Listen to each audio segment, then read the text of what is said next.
हेमंत सोरेन दोषी है या निर्दोष है? निर्दोष है। आप लोग मानते हैं? मानते हैं। प्रदेश की जनता आप लोग हम मानते हैं। तो क्या हेमंत सोरेन छूटेगा, हेमंत सोरेन छूटेगा,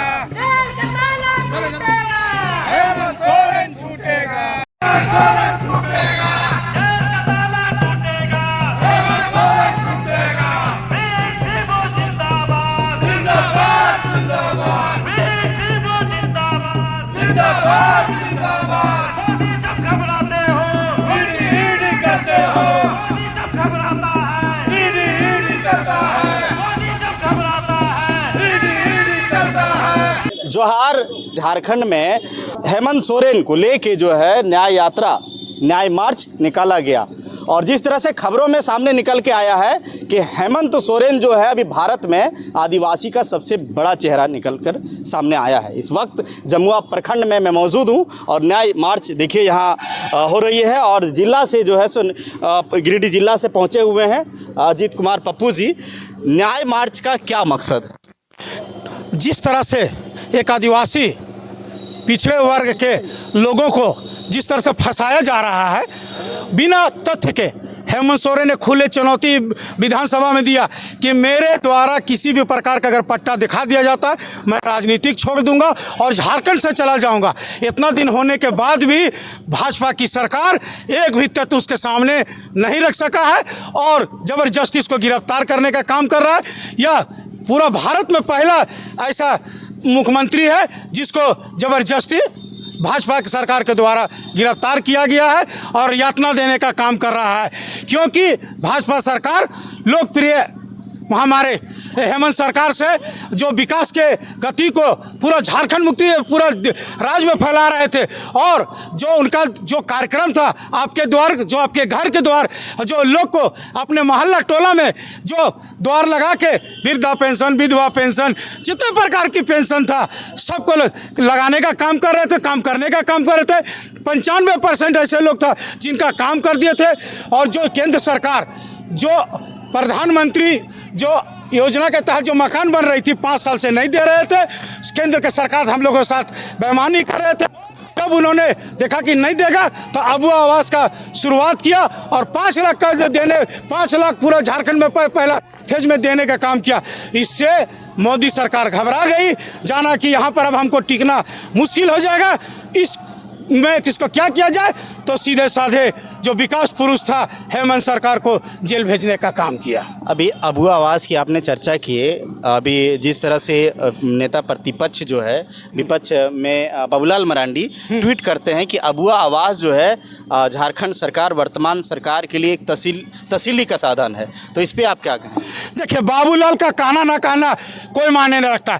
इसी धरती पर जहां बाबूलाल रहते हैं 2 सीटों से लड़े थे अगले बार में, दोनों उम्र में क्या उसका हर्ष हुआ था सबको जनता को मालूम है।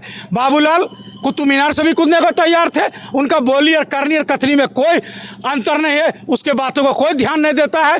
जब विकास का गति बढ़ रही है तो बाबूलाल को घबरा गए हैं, भाजपा घबरा गई है और ये एन परकेन सरकार को बदनाम करने का कोशिश कर रही है।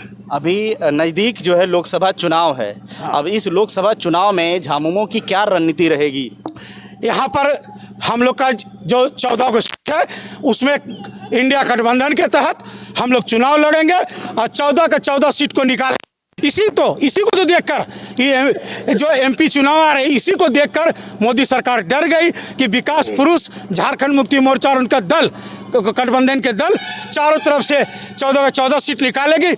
इसी को देखते हुए झूठा केस में हेमंत सोरेन को फंसाने का काम। एक अंतिम चीज़, राहुल गांधी इतने बेस्ट पर्सन हैं जो उनसे बड़े बड़े नेता आला अधिकारी मिलने के लिए सोचते हैं, लेकिन जब न्याय यात्रा में राहुल गांधी यहाँ आते हैं और वो कल्पना सोरेन जी से जाके मिलते हैं, तो इससे क्या साफ लगता है कि और अभी कल ही के डेट में, परसों के डेट में बंधु तिर्की जो है कांग्रेस के अध्यक्ष, प्रदेश अध्यक्ष, वो अपना जो आदिवासी सेना है वो टोटली जो है कल्पना सोरेन के नेतृत्व में पूरा यूथ को जेएमएम में सदस्यता दिलवाते हैं। इससे क्या समझ में आता है कि कांग्रेस और जेएमएम दोनों एक हो गई है?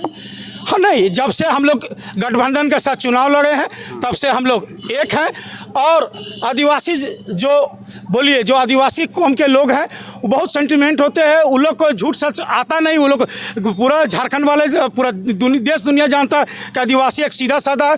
उसको जो झूठे केस में हेमंत सोरेन को फंसाए हैं उससे आदिवासी समाज को बहुत आघात हुई है और इसी के कारण आदिवासी समाज एकजुट हो गए हैं और उसके साथ पूरा झारखंड एक हो गया है और हेमंत सोरेन के नेतृत्व में चलने का काम कर रहे हैं। हेमंत सोरेन के नेतृत्व में चलने का काम कर रहा है। शुक्रिया।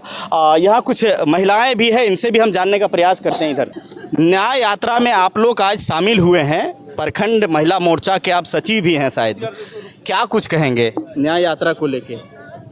मेरा कहना यही है कि जो हमारे लोकप्रिय सरकार इस गरीब जनता के लिए इतना काम करने के लिए उन्होंने सोचा, यह भाजपा सरकार का पचा नहीं, जिसके कारण उन्होंने उलझा के रख दिया और हमारे सरकार का झूठ मूठ में आरोप लगा करके अभी ईडी का जांच करवा के और उनको जेल में रखने का काम कर रहा है। ये झूठ है। हेमंत सोरेन दोषी है या निर्दोष है? निर्दोष है। आप लोग मानते हैं? मानते हैं। प्रदेश की जनता आप लोग हम मानते हैं। तो क्या लगता है कि इस बार जो विधानसभा चुनाव होगी ये लोकसभा के बाद, तो हेमंत सोरेन पूरे बहुमत के साथ में निकल के सामने आ पाएंगे? आएंगे, पूरे बहुमत के साथ निकल के आएंगे, जोरों शोरों से निकल के आएंगे। तो आप लोग हेमंत सोरेन के नेतृत्व में जब चुनाव होगा तो आप लोग करेंगे वोट? जी करेंगे। कल्पना सोरेन को जानते हैं? हाँ जानते हैं, पत्नी है, मुख्यमंत्री की पत्नी है कल्पना। चुनाव में वो आएगी आप लोग के बीच में, आप लोग उनका सहयोग करिएगा? हाँ करेंगे। आप लोग करिएगा दीदी? करेंगे। आप लोग भी करिएगा? हाँ करेंगे। तो देख लीजिए, महिला जो है महिलाओं के साथ है। मैंने कहा था कि कल्पना सोरेन सियासत की वो, झारखंड की सियासत की वो कोहिनूर है, जब वो निकल के आ जाएगी तो भाजपा जो है कहाँ बह जाएगी ये पता नहीं चलेगा, क्योंकि कल्पना सोरेन, सीता सोरेन का अभी आना बाकी है मैदान में। तो बने रहिए खबरों में। आईना प्लस, सच दिखेगा तो बोलेगा। जय हिंद, जोहार।